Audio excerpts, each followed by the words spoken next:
So first I saw Berlin Alexanderplatz, an audience darling in Vilnius International Film Festival. And it starts with a visually exhilarating and creative intro that pulls you right into the distressed state of mind of the main character. It excites you for the story to come. In fact, a number of these visual poetry scenes reminiscing of the character's troubled and unique African refugee backstory are done quite subtly and work well in complementing the emotion of action on screen. They add some dreaminess and intertextuality to the mix. However, the characters tend to also go on these tangents of verbal poetry, which to me feels a tad too melodramatic and cheesy. It's a little out of place, like a Shakespearean excerpt in an Irvin Welsh book, and makes you lose the realism of the situation. Gentlemen, this is Democracy Manifest.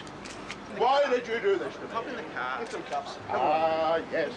I see that you know your judo well. And it makes sense to some point. These excerpts of poetry are used to add some mythical grandeur. They're suggesting a meta-narrative about a person's struggle for righteousness in an unfair world. But the fact is, most of it seems to be communicated much more subtly and in a more impactful way through visuals. For example, it seems like in almost every German film I see, the hero joins some sort of activist gang and has to hear a self-serving excuse of a theory explaining, oh well, the society is corrupt, everyone is stealing from everyone, leaders are unfair and untrustworthy, so do whatever you please. I mean, it's not exactly unexpected for the German culture to bandage a historic scar, but these theories just feel so fake and uninspired. It feels like they're delivered more to the viewers rather than the characters. And despite first explaining this theory through some cliché dialogue, Berlin Alexanderplatz actually communicates this loss of innocence in a much more effective way. The film gives us a flashback showing the main character being forced to kill a bull. Without much blah blah, we're just pushed right into the situation and have to embrace an idea through active choice. You know, the world's not always morally right, but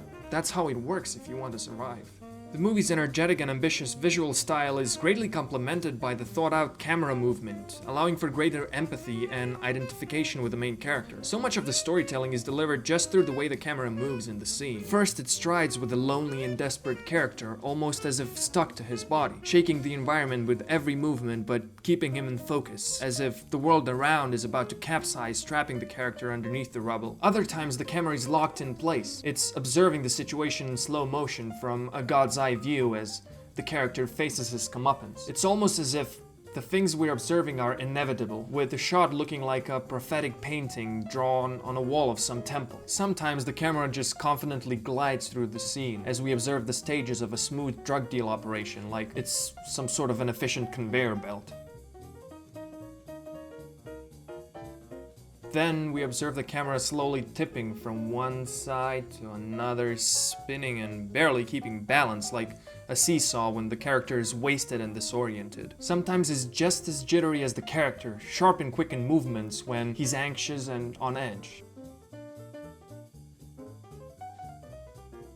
I do have to admit, I feel like with so many different ideas to cover, from refugee crisis to racism to love and human feebleness and even life's injustice, the movie is a little overambitious in thematic scope. It gets a little lost in the grandeur of its themes, resulting in a bloated runtime with a jumpy focus. It has to be noted, though, that Albert Schuch's villain is quite unique and authentic. A slimy, scheming character as twisted in his intentions as his unnatural physique, but also very human and realistic in his fragile but sick motivation. The conclusion? Well, the film is entertaining, it's full of action and very visually engaging, allowing to ponder on some big ideas. But it does sprinkle a little too much cheese and does not fully deliver on all of its themes. Next, I had the urge to check out The Little Things because I am a gruesome, sadistic, and demented man.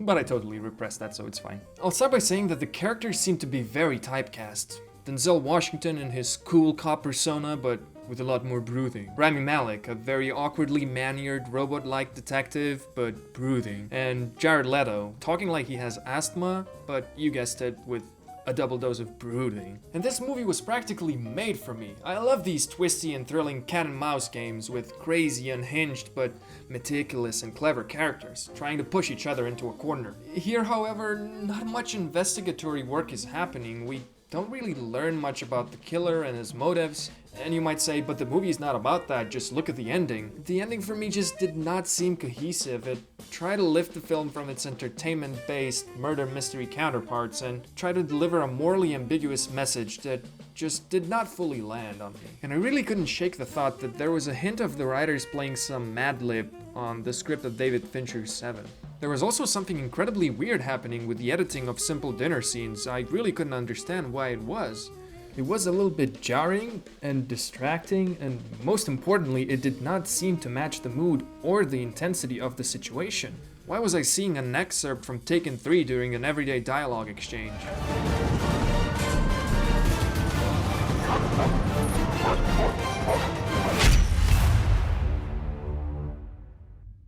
To summarize, I think the film is watchable for genre enthusiasts due to some great acting talent on screen, which is a little wasted on cliché characters. Then, the winner of this year's Berlin Festival, Bad Luck Banging or Loony Porn, caught my eye. The first part of the film had quite some potential. It took me back to the films of Italian neorealism. The action plot there is happening, but the camera holds on the city, the people, allowing us to learn so much about the culture, environment, or the time period.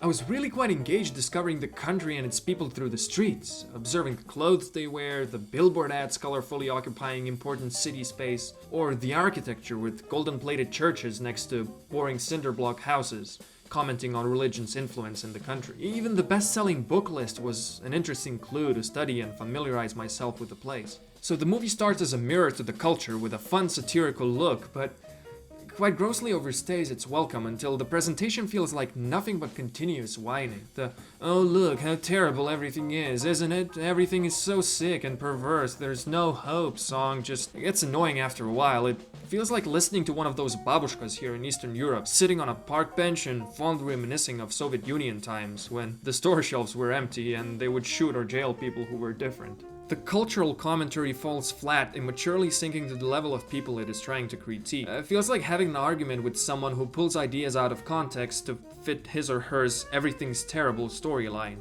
And then whenever you ask them to explain, instead of commenting, they pull another disconnected idea, relating them only by the fact that they both talk about terrible things happening. Plainly put, it's like reading the comment section of a popular Lithuanian news platform.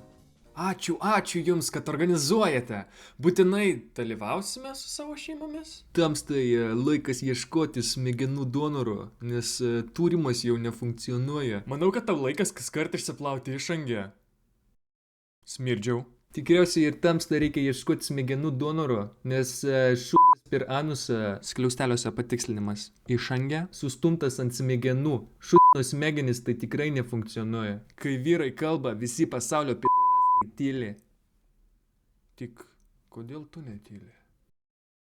I think my thoughts about the film will be clear if I say that Borat boasted a more subtle and refined critique. And yeah, this unfiltered approach, making the film just as annoying and absurd as the discussions or the people it is commenting on, could be an interesting experiment to uncomfortably unsettle the public, unwillingly identifying with some of the characters. But observing the pathetic train wreck of a situation for 1.5 hours is a little too much for me. The film would work so much better as a 20 to 30 minute short, packing a shocking punch with some flashy, entertaining satirical critique, but without slipping into repetitive whining. This way, even leaving enough space to ponder about the culture from the environment details observed. Comparatively, Gaspar Noé is capturing a nightmare with climax, but it works to convey the emotion, the dizzy, unhinged, and depressive mood. It's experiential in the best way.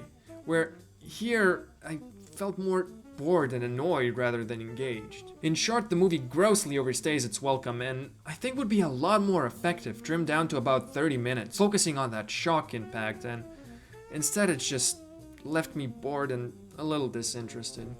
Then glancing at the list of this year's Oscar nominees, I stumbled upon Sound of Metal. There seems to be a tendency of movies about drummers going way beyond the musical aspect and capturing an authentic and universal human emotion or experience. Here, a universal message of self-acceptance is lifted from the specificity of plot details with a strong helping dose of Riz Ahmed's acting ability. And the position is quite fresh. I mean, I'm so used to the American make-believe of if you try hard enough, you can be anyone you want. Passion here turns to obsession and refusal to face new life. I think the film speaks to all of us, urging to identify and face our obsessions and distaste of who we are with harmony. The sound design in this film is amazing. Please watch this one with a good speaker system or on your earphones, and keep the popcorn for later. The sound does feel like a separate dimension of storytelling, allowing us to empathize with and get in the head of the main character losing his hearing. And at some point, to contrast the quiet moments, the film cuts to a peaceful meadow full of invisible but audible life, making us appreciate the little sounds we sometimes take for granted.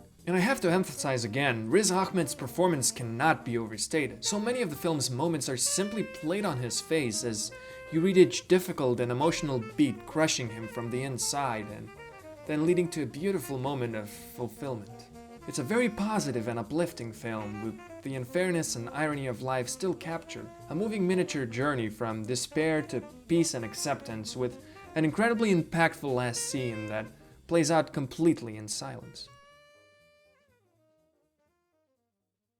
Thank you for watching. Please like and subscribe if you want more.